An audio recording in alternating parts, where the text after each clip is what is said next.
በፌቨን ጊዜ መፍትሄ ሳይገኝ ስለቀረ ከዛም በኋላ ብዙ ልጆች ከዛም በፊትም ብዙ ልጆች በዚህ መልኩ ሙተዋል።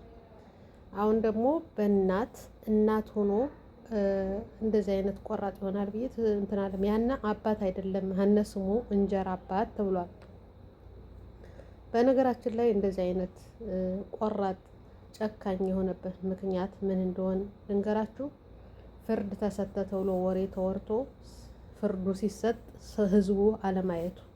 አሁን ትክክል የእውነት ፍርድ ተሰጥቶ ከሆነ ፊት ለፊት ልክ ከዚህ እንደተናገራችሁት የሚሰጠውን ፍርድ ህዝብ እያየው በሚዲያ ላይ እንትን ተብሎ ፍርድ መሰጠት አለበት። አሁንም ነገ እንደማይፈቱ ማንም እርግጠኛ አይደለም። በጣም ነው የሚገርመው። እናቶችን የመሰለሽ ቆንጆ 9 ወር አርግዛችሁ ብሬድ ሲመጣ እንኳን ስንት ስቃይ የምናየው ሰዎች ልጅን ያላርግዛችሁ ወልዳችሁ በልጆቻችሁ በወንድ ተቀይሮ እንደዚህ ተደረገ ሲባል በጣም ከባድ ነው።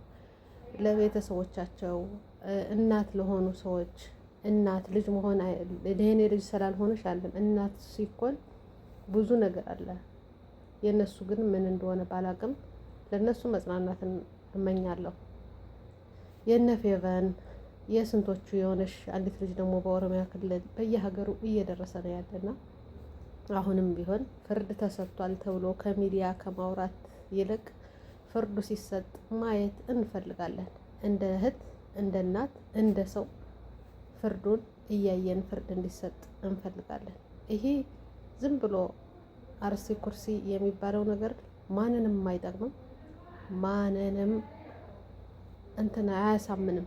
ሁል ጊዜ ፍርድ ተሰጠበት ተብሎ 25 ዓመት ተፈርዶባት የተባለ ሰው በሶስተኛ ቀን ተፈታ ፋፍሽ እያለች ስትራመድ ትገኛለሽ። እድሜ ልክ ተፈርሞበት ተብሎ በስንተኛው ቀን ወጥቶ ይገኛል።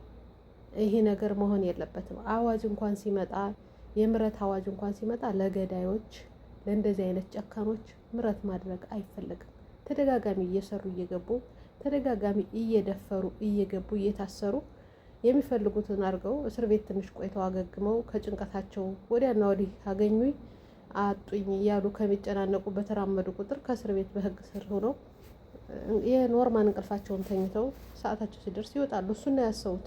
እኔም በዛው ቦታ ሁኛ አሁን ባጠፋ እስር ቤት ከውጭ ሆነን አሁን ቤት በራፍ በተንኳኳ ቁጥር የማታውቁት ሰው ሰላም ነው ባላችሁ ቁጥር ትክ ብሎ እንኳን ሳያስበው ቢያያችሁ እኛን ያየነ እየመሰለ እየተሸማቀቀ ነው የምትራመዱ ማለት ነው። ጥፋት ያጠፋችሁ ያን ነገር እንዳይሆን ከእስር ቤት ገብተው ያሳልፋሉ ማለት ነው። እና ፍትህ ለልጆቻችን፣ ፍትህ ለእህቶቻችን፣ ፍትህ ለልጆቻችን፣ ለእህቶቻችን ፍትህ እንፈልጋለን።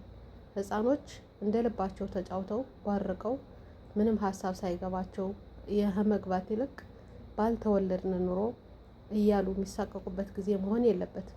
እናት ከጨከነሽ በሌላው ምን ያሳዝናል? አባት ጨካኝ ከሆነ በሌላው ምን ያሳዝናል? አባት እናት የተባለ ለምን ይመስላችኋል? ትክክለኛ እናት መሆኗ ራሱ ያጠራጥራል። አሁን ላይ ልጅ እየተሰረቀ በዚሁ ልጅ እየተሰረቀ ከሌላ ሀገር ሰርቀው መጥተው እናት ነን ብለው ስለሚያሳድጉ እንደዛ ካልሆነ በስተቀር የወለደሽ እናት ያመጠሽ እናት ይህን ታደርጋለሽ ብዬ አላስብም። የወር አበባ ሲመጣ ምን አይነት ህመም እንዳለው ሴት ሁናችሁ ታውቃላችሁ። ወንዶቹም በእህቶቻችሁ በመልካም ምሽቶቻችሁ ታውቃላችሁ ምን አይነት ስቃይና ምን አይነት መከራ እንደሚያሳልፍ ማለት ነው። ሆርሞናችን እየተቀያየረ ብዙ በሽታዎች የምናስተናግድን። እንደዛ ብሎ ደግሞ 9 ወር እርግዝና ስታዩት ከመጀመሪያው ጀምሮ 9 ወር እስከሚሆን ድረስ ከዛ ተወልዶ ማሳደግ እስከሚባል ድረስ በተለይ ወልዳችሁ ያንን ውላ አሳልፋችሁ ወልዳችሁ እርፍ ብላችሁ ኖርማል እንቅልፍ የምተኙ መስሏችሁ ግን እንቅልፍ የሌላት ታስተውሱ የወለዶች ሰዎች ታስተውሳላችሁ። እንቅልፍ መተኛት አትችሉም። በዚህ ስታገላብጡት ያለቅሳል፣ በዚህ ስትሉት ያለቅሳል። እንድች እንዳላችሁ ይነጋል። እና ያነ ሁላ ስቃይ ተሰቃይታችሁ አሳድጋችሁ በራሳችሁ እጅ ደግሞ ሲሞት በጣም ከባድ ነው። ያውም ለወንድ ተብሎ ከጨካኝ ጋር አብሮ ተባብሮ ልጅን መግደል ማለት በጣም ትልቅ ስህተት ነው። ሰዎች የት እየሄዳችሁ ነው? እንደ ህግ ደግሞ አሁን ፍርድ ተሰጥቷል ብሎ ከሚዲያ ላይ የሚዘዋወር ፍርዱ ሲሰጥ ማየት እንፈልጋለን። ፍርዱም በአደባባይ ላይ አሳዩን። ልክ በዚህ ሚዲያ ላይ እንትን እንዳለው እነዚህ ሚዲያዎች ራሳቸው ቀርበው ፍርድ ላይ ሲሰጥ ማሳየት አለብን። የሁሉን ሀገር የእንደዚህ አይነት ሀገር ቢሆንልን ሀገራችን ህጉ ስንል ሃይማኖት ጋር ታስጠቁታላችሁ። ሳውዲ ካጠፋ ከተፈረደበት ካጠፋ ጥፋቱ ፊት ለፊት ሰው እያየ ነው የሚገደለው። ያንን ደግሞ ሌላ ከሃይማኖት ጋር አጠቅናችሁ ጨካኝ ምናምን ትላላችሁ። ጨካኙማ እሱ ነው። ህፃን መጀመሪያ ይህን ነገር ለማድረግ የመሞከራቸውና እነዚህ ሰዎች ብቻ አይደሉም። ብዙ ልጆች ደፍረው፣ ብዙ ልጆች ገለው፣ ብዙ ልጆች አሰቃይተው ገለው በእስር ቤት በህግ ከለላ ውስጥ ያሉት ሁሉም ፍርድ ሲሰጥ ህዝቡ ማየት አለበት። የእናት የአባት የቤተሰብ እንባ መታበስ አለበት። ከዚህ ላይ ደግሞ በጣም የሚያስጠላው እናት ሆኖ ልጅን ለጅብ ተባብሮ ሰጥቶ ማስገደል፣ ይሄ ትልቅ ስህተት ነው እና እባካችሁ የእውነት ህግ አለ ከተባለ በአደባባይ ላይ ፍርዳቸው ሲሰጥ ማየት አለብን። ምንም ይሁን ምንም ይሁን ፍርድ የተባለውን ሲሰጣቸው ማየት አለብን እንጂ እንደዚህ ተድበስብሶ ባለፈውም እንደዚህ ተድበስብሶ ትኑር ትሙት ሰው ስላላየ ከዚህ ስህተት መቆጠብ አልቻለም እና እንዳልኳችሁ ነው። አላህ ሀገራችን ሰላም አላህ ያደርግልን። በልጆች የገባ ታውቃላችሁ፣ የሆነ ነገር ሲሆን አንድ ላይ ሆኖ በጋራ ሆኖ ዱዓ የሚያደርግ ሰው እንኳን ሰው የሰው ህይወት ገና ወረርሽኝ መጣ ሲባል ከብቶች ሲሞቱ እንስሳዎች እንደዚህ ሲሞቱ እንኳን ዱዓ የሚደረግበት ሀገር ነው የማውቀው የነበር። አሁን ግን የገዛ ልጅን አስደፍሮ ያውም ባልሆነ ሁኔታ ውሸት በተሞላበት መድኃኒት ቀምሳ እንደሞተች ለማድረግ ከሞተችበት በኋላ መድኃኒት ካፏ ላይ ከተው ሆስፒታል ልክ እንደ ቤተሰብ መስለው ወስደው እንትን ማለቻቸው በጣም ከባድ ነው። በዚህ አጋጣሚ ደግሞ አባቶች፣ እናቶች ከተለያያችሁ በኋላ ለልጆቻችሁ ስትሉ ሌላ ነገር አታድርጉ። አባትም ልጁን ሂዶ ማየት መቆጣጠር አለበት። እንደ ልባቸው ልጆቹ ከምርጫቸው መርጠው መቀመጥ ኮንፊደንስ ኖሯቸው እንዲያድግ ማድረግ እንጂ ተደብቀው በአንድ እንትን ስር ሆኖ እንደ እስር ቤት ታፍኖ መሞት በጣም ከባድ ነው። የዚች ህፃን ነገር የሚያሳዝነው ከትምህርት ጓደኞቿ ተከልክላ ከሁሉ ነገር ተከልክላ ታፍና መሞቷ ከእንትኗ በበላይ እኔ አላቅም ምን አይነት ህሊና እንዳላቸው። አንድ ጊዜ ሁለት ጊዜ ስህተት ተሳስቶ እስከ መጨረሻው እስከ መገደል ድረስ ያደረሱት ምን አይነት ኖርማን ህይወት ቢኖሩ ነው? የእውነት ኖርማን ህይወት እየኖሩ ነው? እውነት ኖርማን ህይወት እየኖሩ ነው? አላቅም። እኔ እንቅልፍ እየተኙ ነው እንዴ? ሲራመዱ በሰላም እየወጡ እየገቡ ነው? ህሊናቸው ሰውን አይደለም ህሊናቸው አይወቅሳቸውም ወይ የሚለው የኔ ጥያቄ ነው። አላህ ሱብሓነሁ ወተዓላ በቃችሁ ይበላል።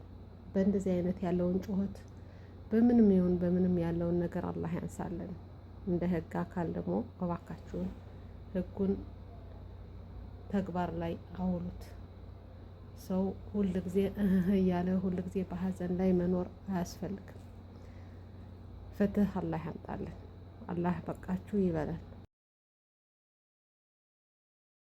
ሁለተኛ ደግሞ እንግዲህ በእንትን ይሄ ዘውጁነ እንቶኒ እየተባለ በዛ ብዙ ሰዎች ነውር ስራ እየተሰራ ነው ያለ። ከሀራም ነገር እናስጥላለን እየተባለ ሀራም የሚሆኑ ነገር እየተሰሩ ነው ያለ። ራሳችሁን ጠብቁ። በመጀመሪያ ሀያም ይባላል። እንዳስተዳደጋችን በተለይ ኢትዮጵያ ዲኑን እንኳን ባናውቀው ቤተሰብ አስተዳደግ ሀያም ይባላል።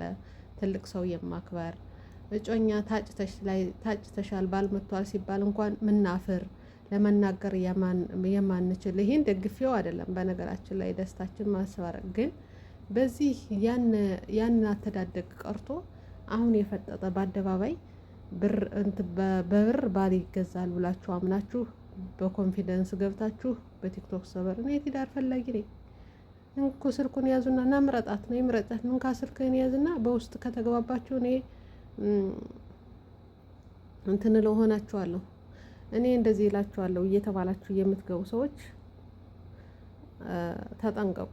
ከእሱ ብቻ አይደለም ብር ክፈሉ እየተባላችሁ ነው ያላሉ። ይገርማል። ለነገሩ ዝም ብለን ብራችንም እየበተን ነው ስለነበረ በብዙ ካልሆነ ቦታ በማናውቀው ኦንላይን አውርተን በራሳችን ጠሪቅ ቴክስት ተጻጽፈን ብር ስንሰጥ ነበር። አሁን አሻሽላችሁ ደግሞ በሰው መሀል አሻሽላችሁ መታችኋል ማለት ነው። አሻሽላችሁ ማለት በህዝብ መሀል ተከባችሁ ተመራጣችሁ ስልክ በውስጥ አውርታችሁ የምትከፈለዋ ምናምኗንም በውስጥ ሴት ለወንድ መሀር ከፋሪ ሲሆን እኔ አይቼም ሰምቼም አላውቅም። ይገርማል። አንዳንድ ጊዜ ራሳችን ዝቅ ማድረግ ረሱላችን ሰለላሁ ዐለይሂ ወሰለም ጋብቻ ጥሩ ነው በሐላል መንገድ ከተሄደ፣ ከቻላችሁ አግቡ፣ ካልቻላችሁ ጹሙ ተብሏል። ያንን አድርጉ።